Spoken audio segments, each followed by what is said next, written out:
As far as prison populations go, nobody's got the United States beat. We're number one with a bullet. And I'm getting that out of the way right now because this week's show addresses conditions in Russia, where there are also a whole lot of people locked up in jails and prisons of various kinds.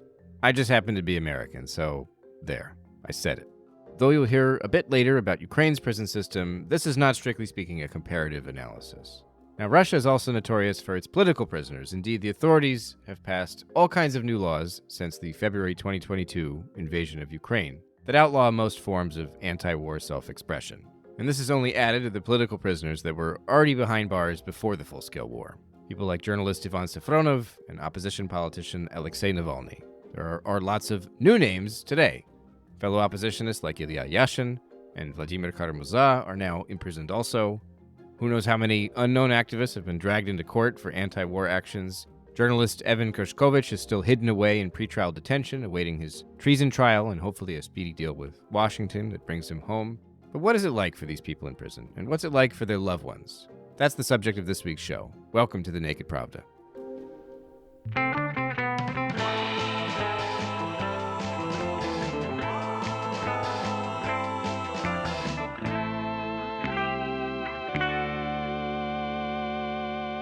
Howdy, folks. Welcome back to The Naked Pravda. I'm your host, Kevin Rothrock, the managing editor of Meduza's English language edition. This week, we're talking about prison conditions in Russia, both the bird's eye perspective of the system as a whole and how it affects the lives of individuals caught in political repressions. But before we get to the show, here's a brief message from one of my colleagues. Hello, I'm Eilish Hart, the editor of The Beet, a special newsletter from Meduza covering Central and Eastern Europe, the Caucasus, and Central Asia. The Beet brings one feature story directly to your inbox every week. You may have spotted our articles on Meduza's website, but some of our work is only available to subscribers, like my recent interview with freelance journalist Fabrice Dupré, who had just returned from a reporting trip to Ukraine's Kherson region. People have lived 8 months under Russian occupation, and now it's 6 months which have been living under near constant shelling. It's a very heavy atmosphere where you can really feel the exhaustion of the people who are still living there. Kherson was the only regional capital that Russian forces had managed to capture since the launch of the full-scale invasion. Ukrainian troops liberated the city on November 11, 2022, officially ending 8 long months of Russian occupation. I spoke to Fabrice after his second reporting trip to Kherson since the liberation. When he arrived there last November, a little more than a week had passed since the Russian retreat. Local residents were still celebrating alongside Ukrainian soldiers, but the mood had already begun to shift.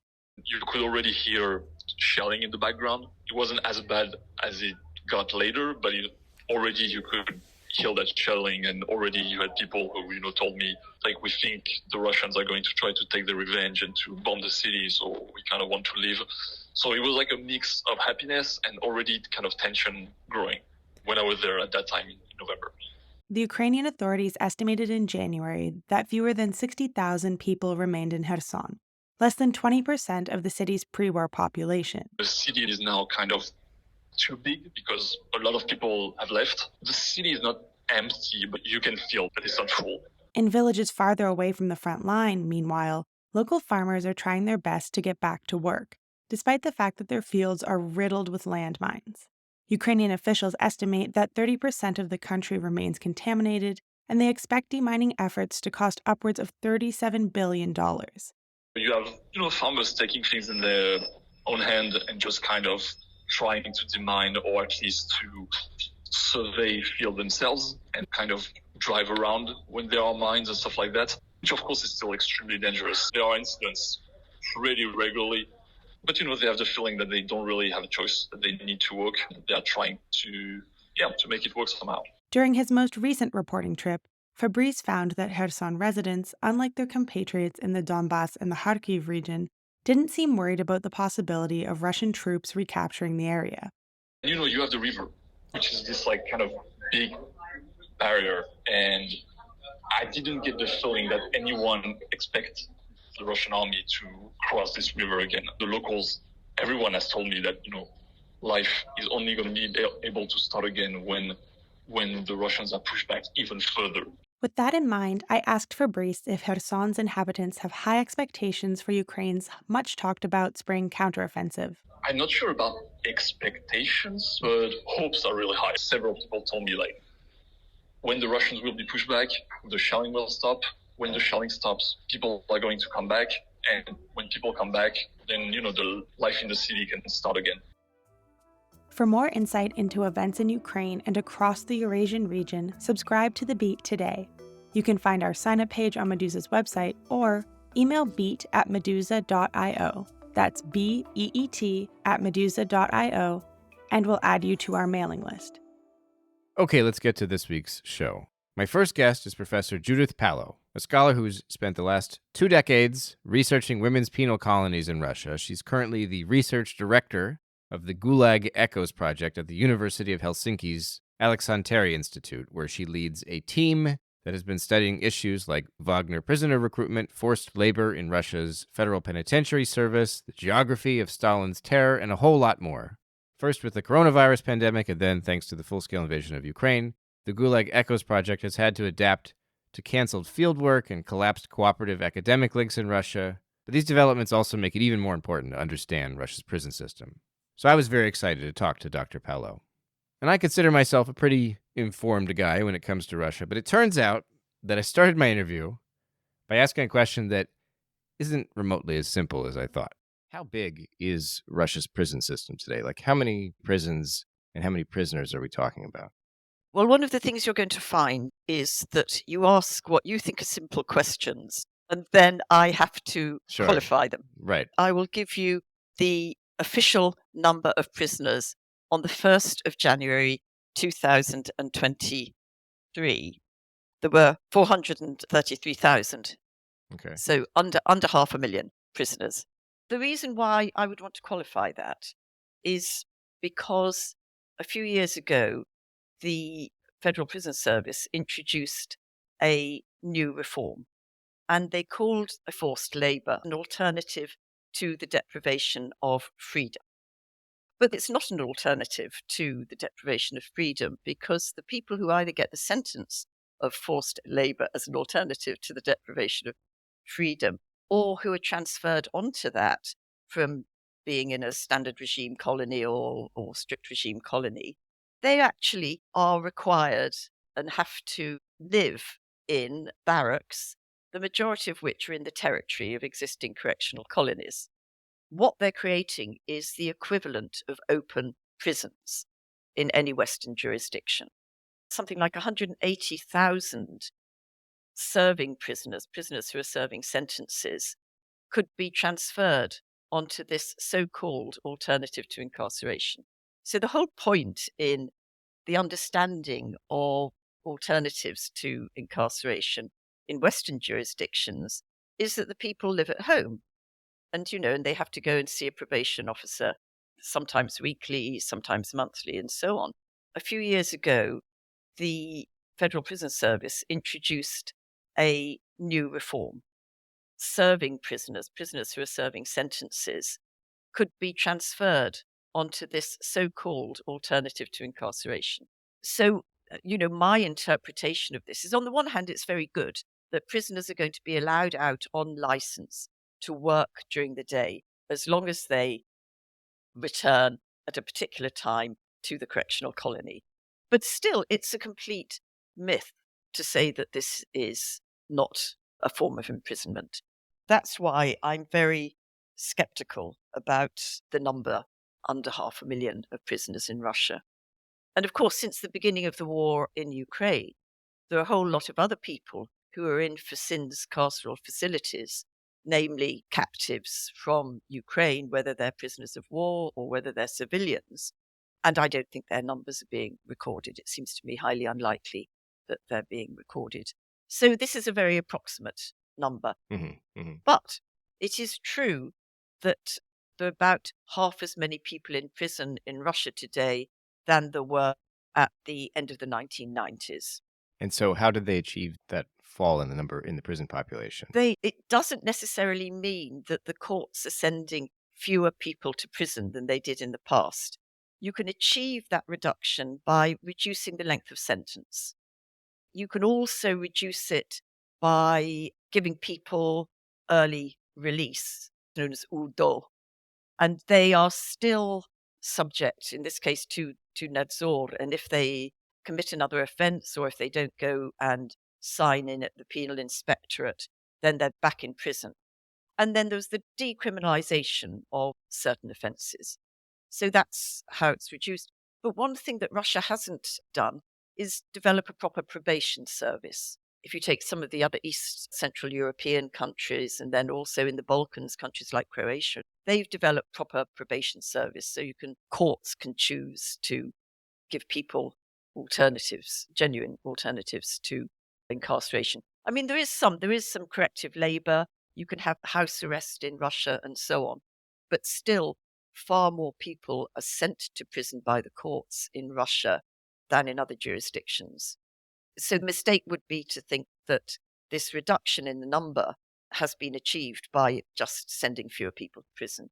Have there been large-scale attempts at reforms of the Russian prison system that have simply failed, or is it simply that they haven't even tried? All the discussion about reform at the end of the Soviet Union and in the 1990s was about getting rid of the Soviet inheritance, getting rid of the legacy of the Gulag. And that's what the great defenders of human rights, the human rights activists, were talking about. But then when Russia joined the Council of Europe in 1996, it pledged to reform the prison system.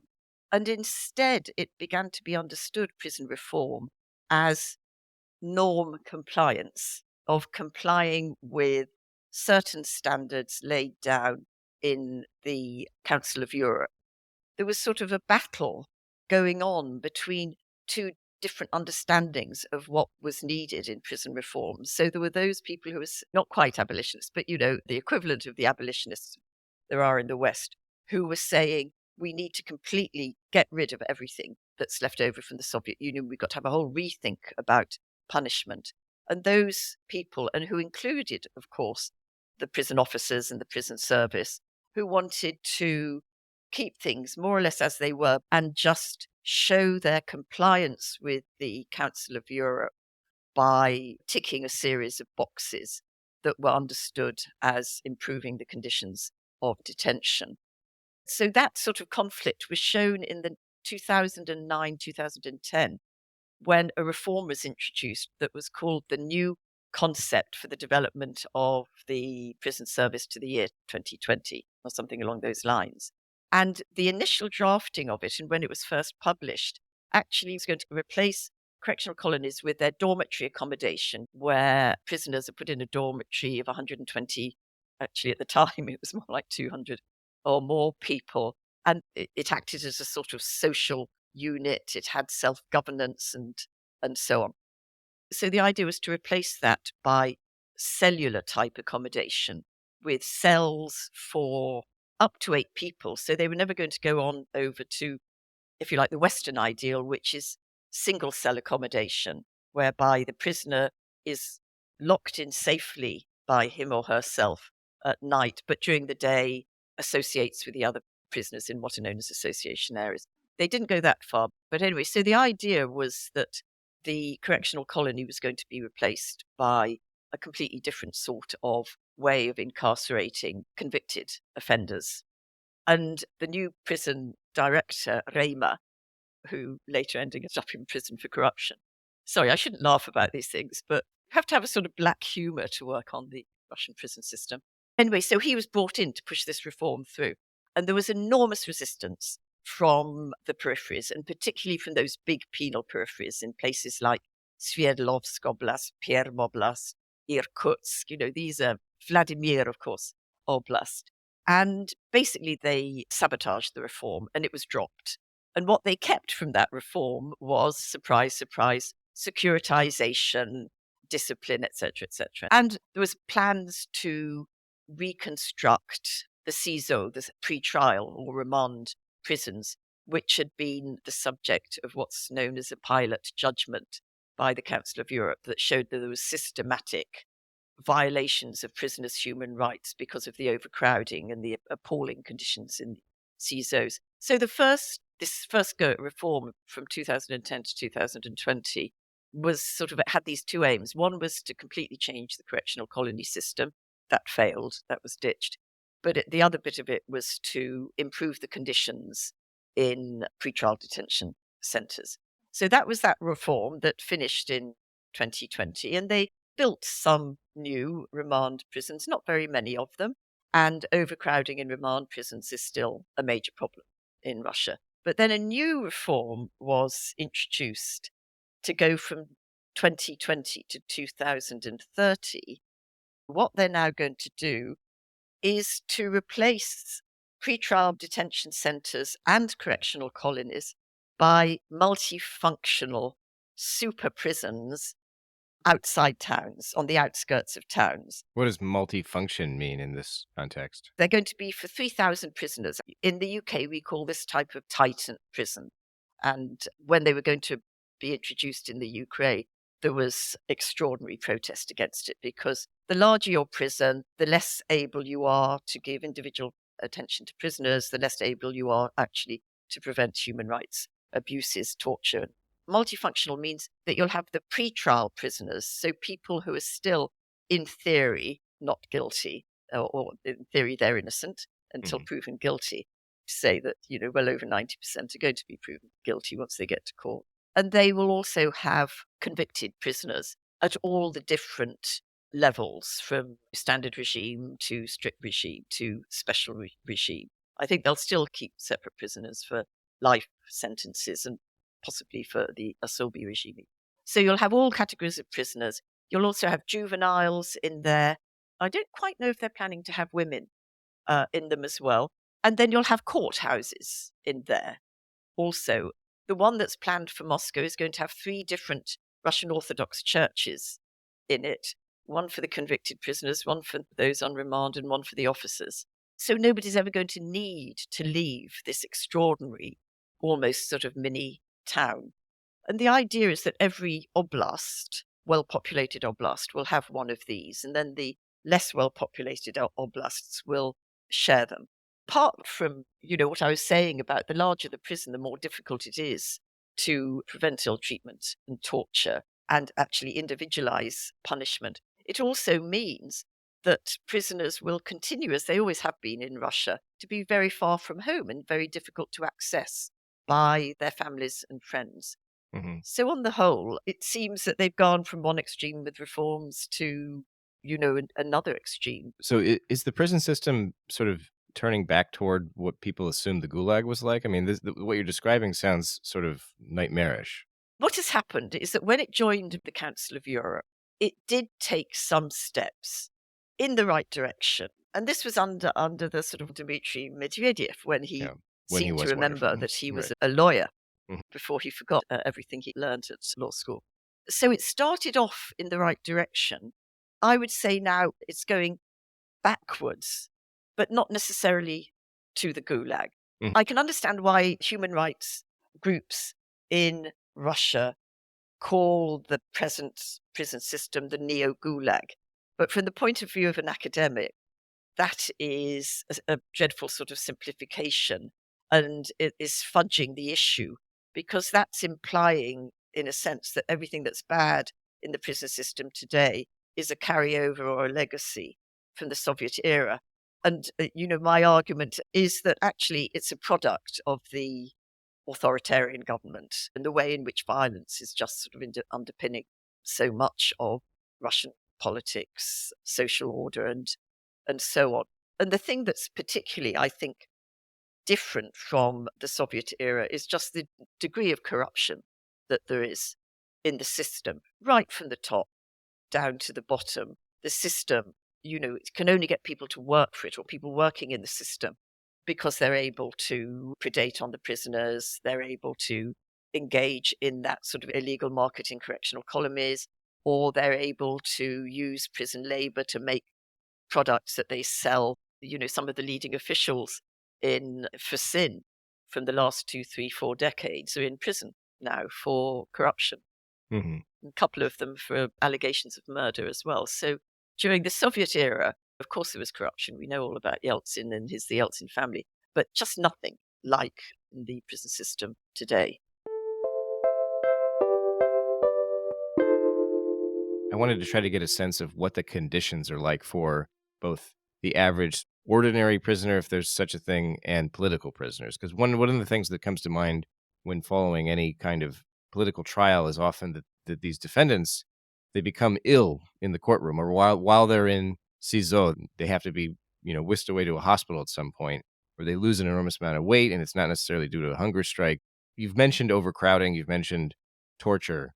What goes on in Russian prisons that seems to make everybody sick, especially political prisoners? It seems like just a huge health risk for a lot of people to be in the prison system. I mean, that's absolutely right. So we've got to distinguish between political prisoners and ordinary prisoners. And within the political prisoners, we've got to distinguish between the high-profile political prisoners and the people who are going out onto the street with a placard or have ticked your channel and being arrested.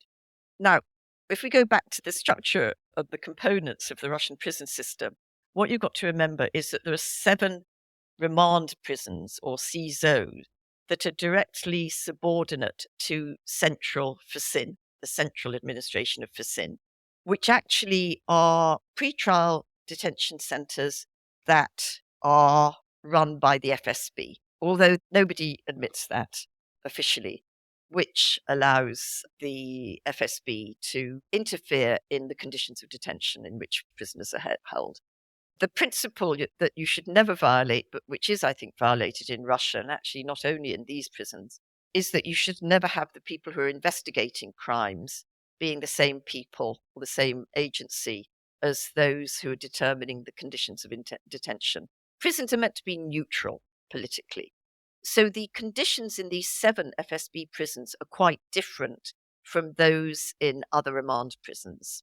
In the FSB prisons, and this is where Navalny's, the Khodorkovskys, the Kara-Murzas are held, and of course the foreign spies that are caught by the FSB. So what they've got there are small cells, and people are held either in isolation, although they're not meant to be in isolation for more than 15 days, or in twos in those cells. So conditions there are quite different. And in terms of the physical conditions, they are acceptable according to Council of Europe's Committee for the Prevention of Torture standards. But the degree of isolation that the people incarcerated there suffer is extraordinary and sort of very, very worrying. And from the interviews I've done with some of these people, very difficult to live through.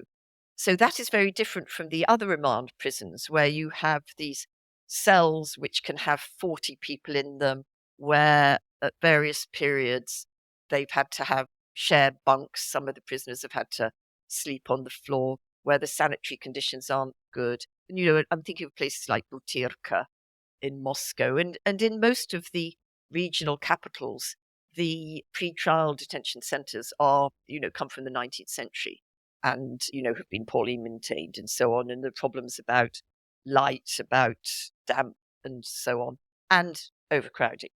So some political prisoners can end up in the Fortova or Kremlovsky Central, and the conditions in those two are just completely different. And then once they're convicted, of course, the political prisoners, depending on their sentences, can end up either in a standard regime colony or in a strict regime colony or in a special regime colony.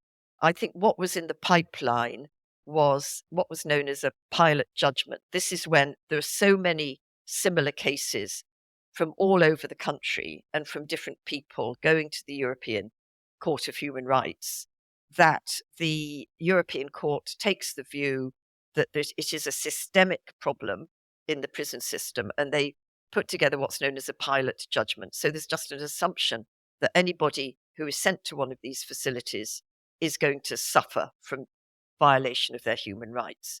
And against Russia, there had already been 2 pilot judgments. One was called Ananyev in 2012, which was about the conditions in CISOs and overcrowding in CISOs, where it was found that there was less than 2 square meters per prisoner in so many different parts of the Russian Federation. It wasn't a case of one bad apple, which is always the Russians' excuse.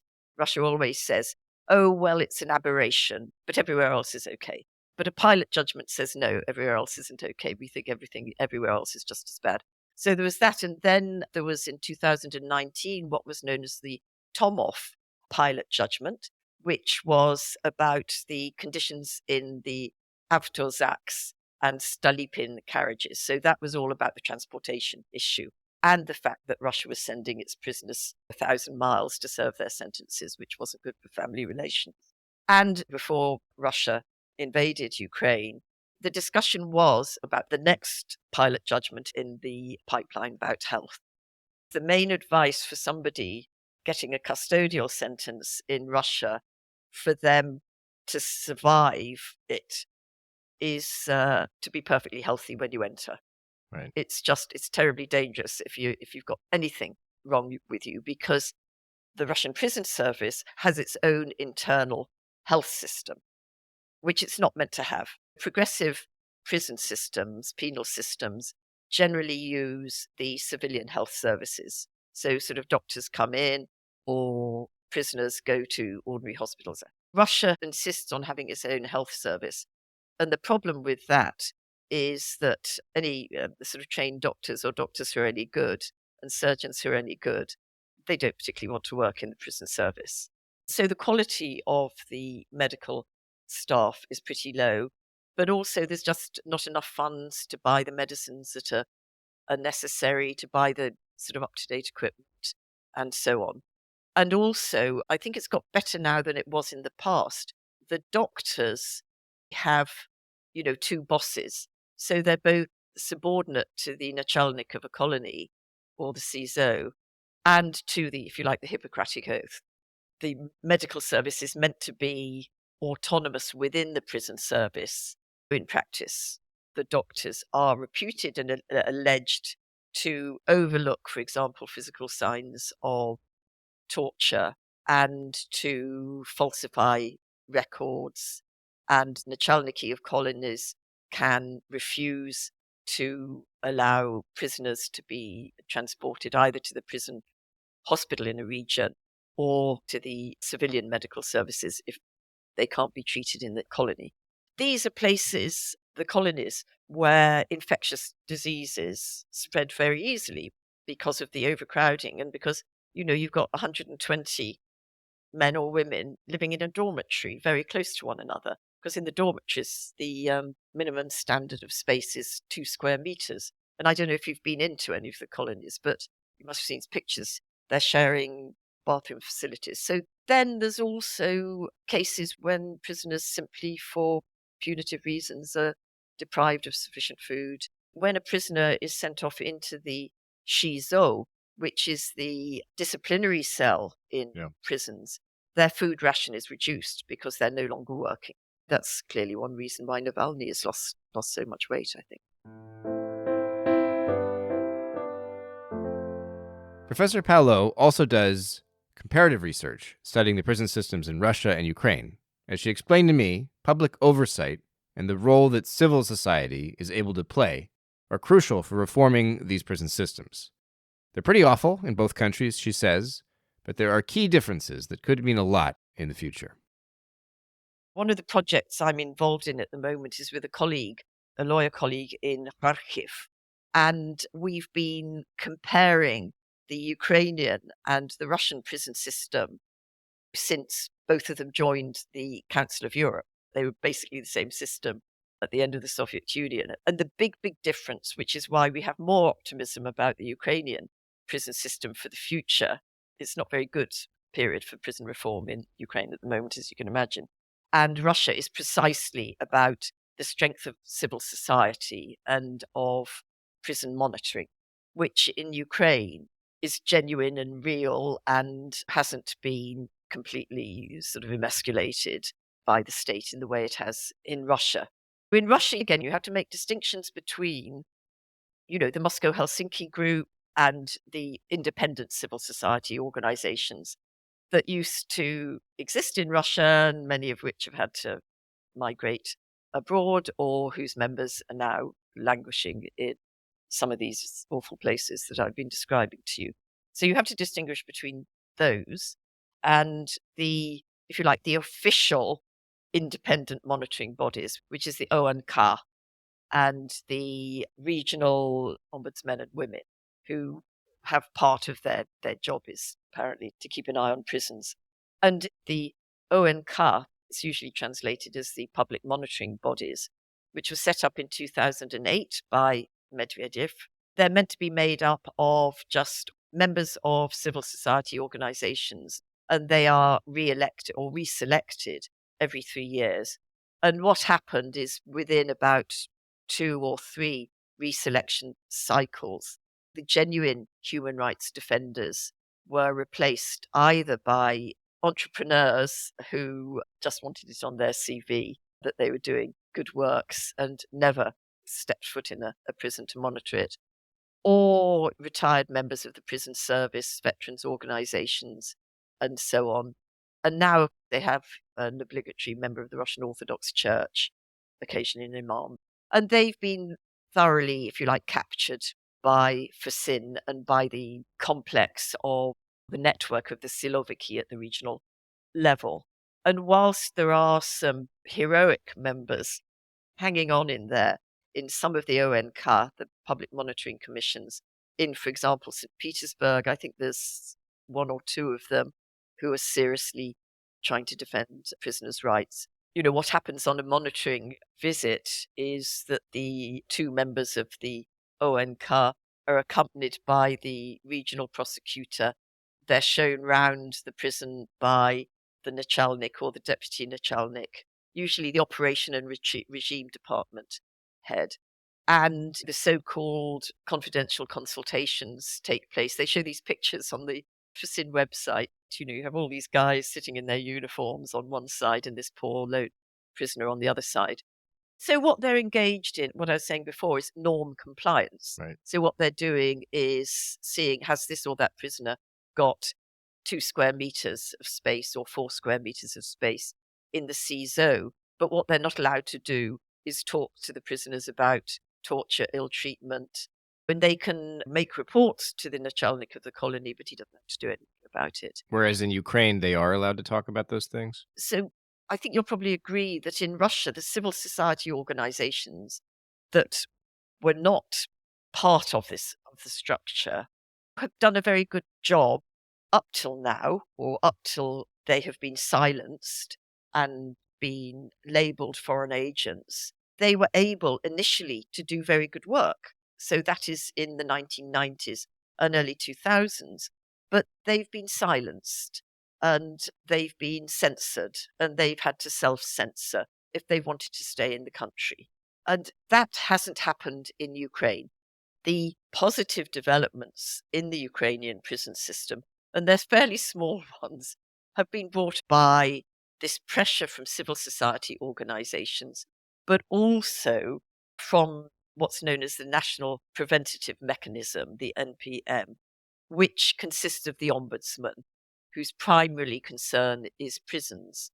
And the combination both of the civil society and of, if you like, the official monitoring agency has actually been able to push the prison service in the direction of reform. But there's just this difference. I think in Russia, the problem is the foreign agents law and the way that, you know, anybody who is wanting to look after prisoners' rights, go and find out really what's going on with the political prisoners and protesting that. They've just been reduced their powers to influence, to publicize cases and so on. But there's still some very heroic people who are still working.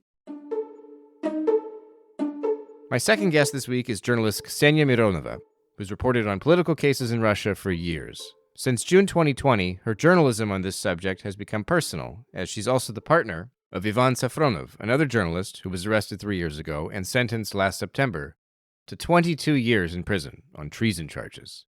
Ksenia joined the Naked Pravda to talk a bit about the lives of political prisoners' loved ones, society's expectations of women in this role, and her work to bring this community together. What kind of access do outside people, do loved ones, spouses, family members have to political prisoners in Russia, to prisoners of any kind? I know that there's a big letter writing campaign for various high-profile political prisoners? How much of the outside world can they even see or talk to? It depends, because, for example, Ilya Yashin, who is one of the most famous, I guess, political prisoners in Russia. In Moscow, in jail, he had, as I know, some dates with his mother, for example, and in Lefortovo, where Ivan Safronov was, where Evan Gershkovich is right now, like there is no connection with the world. You have no dates, you have no phone calls, even letters. For example, Safronov had no letters about half a year just because FSB decided that he doesn't need his letters. What about censorship of letters written to prisoners? I asked Ksenia if her letters to Ivan are redacted in any way. Do the prison officials draw big black lines through anything they think is too sensitive or inflammatory? Are some of her messages sent back, undelivered, because of something she wrote? She told me that some of her friends and the partners of other political prisoners have learned some circumvention tricks, sending photos with inside jokes and whatnot. The officials responsible for checking this stuff aren't exactly the brightest or the most motivated, she says. It's also hard to say because sometimes with Ivan, we just talk about, like, we lived like that already 3 years. We have only this way for communication. Like, we just talk about family or about work. We don't discuss Putin the whole time. What kind of time is there between messages? Like if you write him a letter and you mention family and you maybe ask him some questions, how long until you hear back from him? In Lefortovo, it was about 2 weeks, sometimes more. And now in prison in Krasnoyarsk, they have seen letter. It's like an email system. So I write this letter and then I pay just by card. And I pay also for his letter. And then he can answer. It's a little bit faster. It's like 1 week sometimes. Ksenia co-hosts a podcast with Ilya Krasilchik, one of my former Medusa colleagues who now manages a project that assists Russians with issues related to evading mobilization, relocating abroad, getting mental health support, finding charity options, and things like that. On their podcast, Time No Longer, Времени больше не будет, Ksenia and Ilya interview the friends and relatives of political prisoners. They talk to experts on political persecution in Russia and political policing, stuff like I've done here today, but much better, of course. 2 years after Ivan's arrest, I had depression and I felt like nobody understand me. It's like a very special situation and people don't understand how to communicate with you or how to help you. You have these words every 2 months or every month, and it's like you have PTSD the whole time. Even Right. if it's not a real PTSD, I guess, because it's not post-trauma. Yeah, You it's are ongoing. with this trauma the whole time. Mm-hmm. And then I met Tanya, who was a partner of Alexey Polyhovich, who was Bolotna political prisoner. She's his ex-wife. We talked and she said, like, it's okay. Everything that you feel, it's okay. I felt the same. And then I met some other girls. We had a chat, Telegram chat, and just supported each other and nothing more. And I decided that, okay, I'm a journalist. I can do it. I don't really have enough time for like full-time project. Right. It's a podcast. There should be time no longer. I know it sounds weird, but it's from Bible. It's a podcast about families of political prisoners and sometimes about political prisoners too.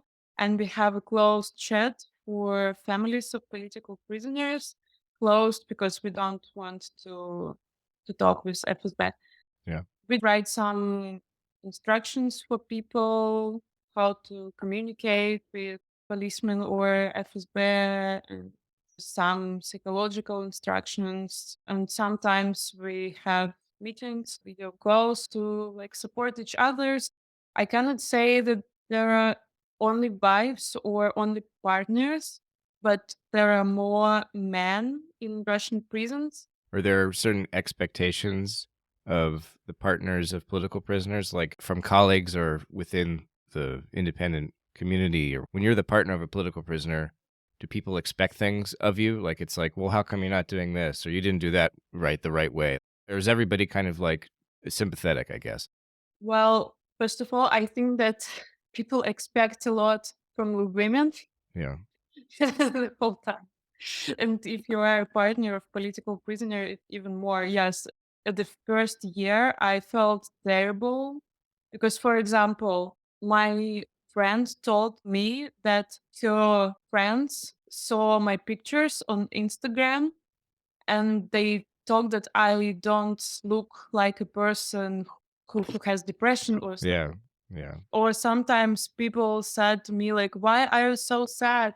He'll be free in 1 year and he'll be a rock star. Right. And I was a journalist and I worked my whole life with political prisoners. Even before I met Vanya, I worked with political prisoners. And I was like, are you crazy? He won't be free in 1 year. People told that you can find another one or stuff like that. 3 years later, people, I don't know, maybe they just think that I'm aggressive, but I don't care also anymore.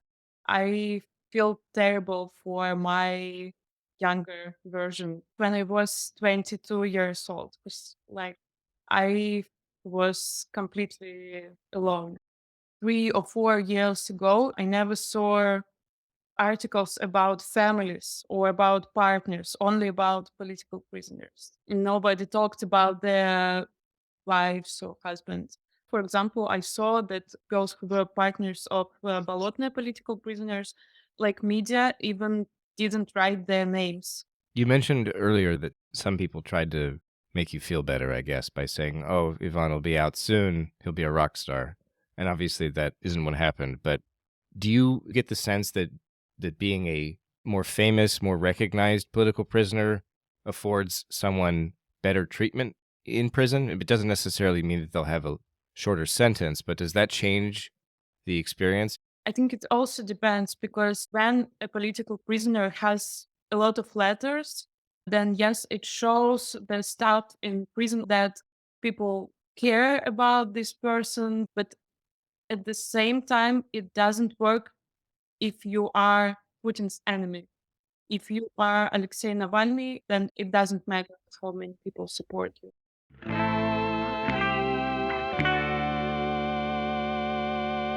Thanks for tuning in, folks. This has been The Naked Pravda, a podcast from Meduza in English. Remember that undesirable status back in Russia means our entire news outlet now relies on readers and listeners around the world to support our work. Please visit our website for information about how to become a contributor with one-time or recurring pledges. Thanks again. Until next week.